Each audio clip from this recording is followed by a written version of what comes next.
still trying to find out why these people are running from police.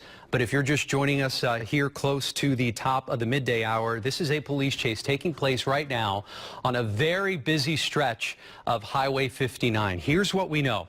A few minutes ago, HPD got a call about a bank robbery at the 5300 block of Bissonnette at an Amagi bank. It is unclear if that scene is connected to this police chase, but this police chase started moments after that call dropped at the 5300 block of Bissonnette at the Amagi Bank in Southwest Houston. Police are pursuing that black Mercedes going at a very high rate of speed. It's unclear who is driving that vehicle or how many people are inside of that car, but this person clearly does not want to get caught. So now that vehicle is headed I-10 west.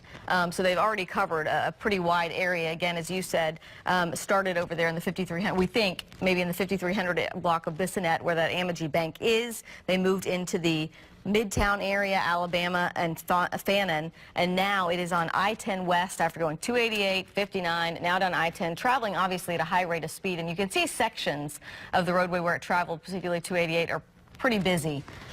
Especially on a Friday. And Amy, we are just getting word now from our producer who's telling me that these are the suspected bank robbers who are on the run from police. That black Mercedes has the bank robbers, the suspected bank robbers inside. This all started just before 10:45 this morning, as you said, at the 5300 block of Bissonnette at an Amagi Bank there.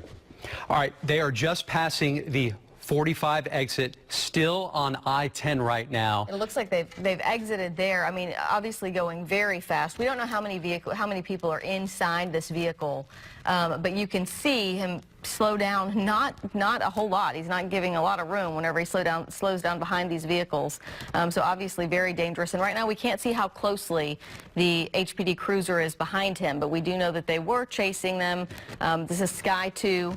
Live over this chase that has just been going on for what, maybe the last 10 to 15 minutes or so, and we just watched the driver weaving in and out of traffic. And you know, on a Friday here in the city of Houston, right around lunchtime, that's when things really start to get busy on our roads. And certainly officers are in hot pursuit of this vehicle, but there are a lot of things that the police officers who were pursuing these suspected bank robbers have to take into consideration. Certainly, first and foremost, is the safety of the other drivers who are on the road, because the person driving this vehicle isn't taking that into consideration. Yeah, and you can tell he just exited the North Main Houston Avenue exit there off of 45 right there. Okay, so you see him at a stoplight, and he has stopped, which obviously this could be a very dangerous situation. Sometimes we see people bail out of the car. It gives HPD officers a chance to catch up to these suspects, but we can't see exactly where they are. A lot of times they'll back off in situations like this where there are a lot of cars on the roadway, but certainly if we've got our eyes trained on the suspect, then HPD does as well. And we've got a great vantage point there from Sky 2. The windows clearly tinted, so it's difficult to see how many people are inside that car. And whether those are paper tags on the back of the car, really difficult to make out a license plate here.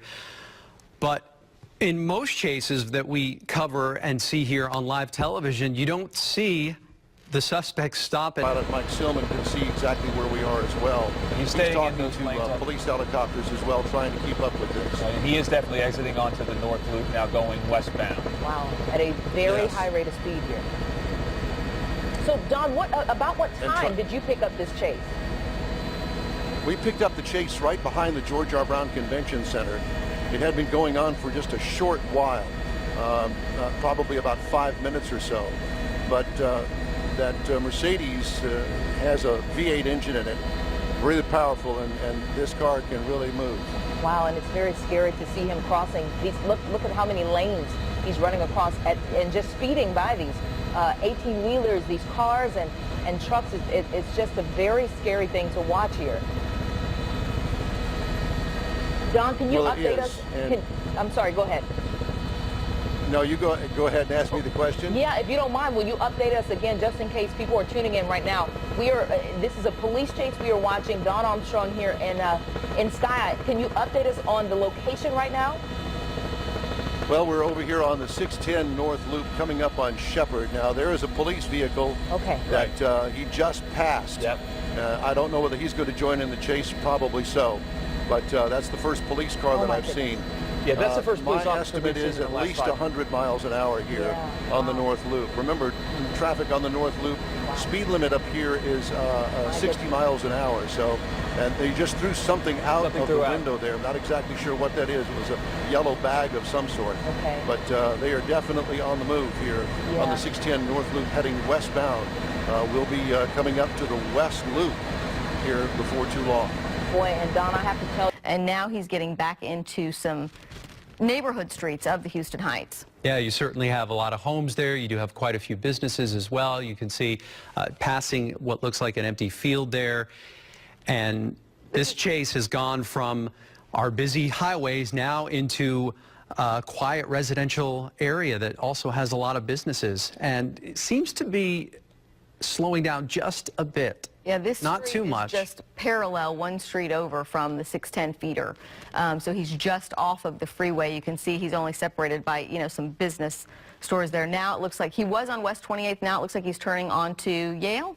Is that, I believe that's Yale that we see right here, that he is now traveling on, and he's turning off again. Now making another turn right there. And it looks like one of the tires on that car, the rear tire on the driver's side, looks like it may be a spare tire that was just put on.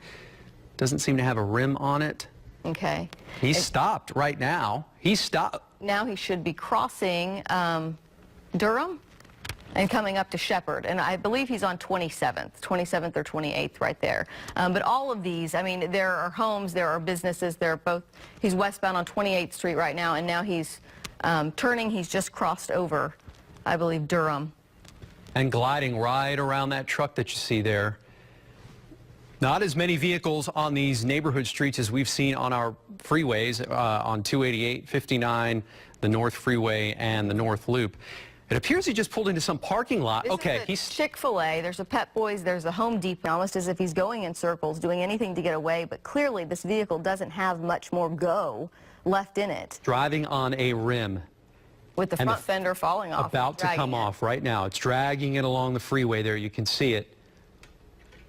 Going east right now, we understand, on the North Loop, still trying to keep their speed up. Right.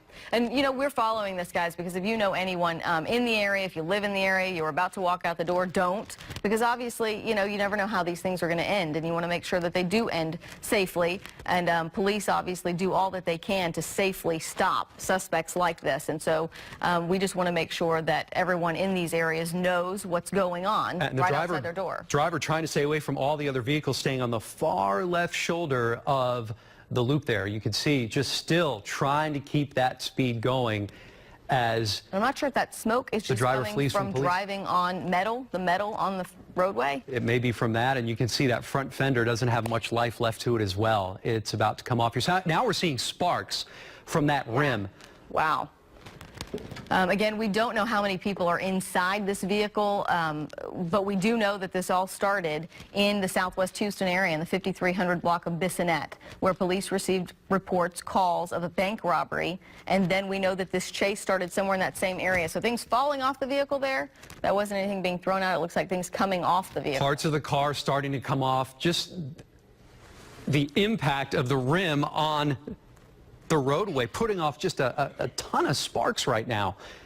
And right now he's very near 45, still on the North Loop, headed east, but coming up to the 45 exchange. And going back over on the shoulder, staying along that left shoulder. We just saw more parts of the car, perhaps another part of the fender, the front fender just flew off. And now they're almost hitting that. So he hit a vehicle, he hit that SUV, it looked like. Maybe he might have avoided it, but boy, it looked like he came right up close to the back of it. There's a car going underneath. He's on the exit ramp going north on 45. Heading back north now on 45. Thank you, Don. With HPD, I mean, right on his trail there. In fact, HPD heading in front of, is that, okay, No. we see him now, okay. Oh, trying to get down to the feeder road or trying to get down to a surface street. Doors open. Here's the doors opening right now. The suspect then trying to... Not getting out just yet, though. He's still going. This will be back into the neighborhood just at the I-45 and 610 interchange, and there he goes. There's an officer. Oh. Well, we're not sure what's happening. This may be a citizen that has helped him out. This may be a citizen. Looks like it. One person ran off to the right, Don. You see police officers giving chase on foot. One suspect is apprehended. There's now a foot chase going on for the second suspect. There he is running through that building. That's a policeman. That's a police officer. That's a policeman. In the back They're of the looking for the church. second suspect. We see some activity to the top of your screen there, Don. Go up a little bit. You see that Yep, person there he running is right right there? There's the other suspect right there. White shirt, Hopping jumping a fence now. right now. He's going to be running out of steam here pretty soon. Running of what appears to be in someone's backyard there White in this t-shirt. residential area. Continuing There he cops is. are right behind him. They're about 2 houses away from him, He's but right they've off got the him. nose. This appears to be some sort of He's right between these houses. right. This may be it. There he is, right there. No, that's a police Actually, that's officer, I a believe, police with guns officer, drawn. okay. We're looking for that suspect in a white T-shirt. It He's appears to right be a in white this area T-shirt. somewhere. See more officers coming in on the scene. Of course, the HPD helicopter is over there as well, so they'll have that to help them find the suspect. Again, he's wearing a white T-shirt, appeared to be jeans. There he ran is. out of it. There he is. He's behind the bushes. He's behind you. Okay. There they've got it. They've got it. Apprehended. Both. Now it They've appears got it. both of those He's on the suspects ground. now in custody. Yes, I'm on him.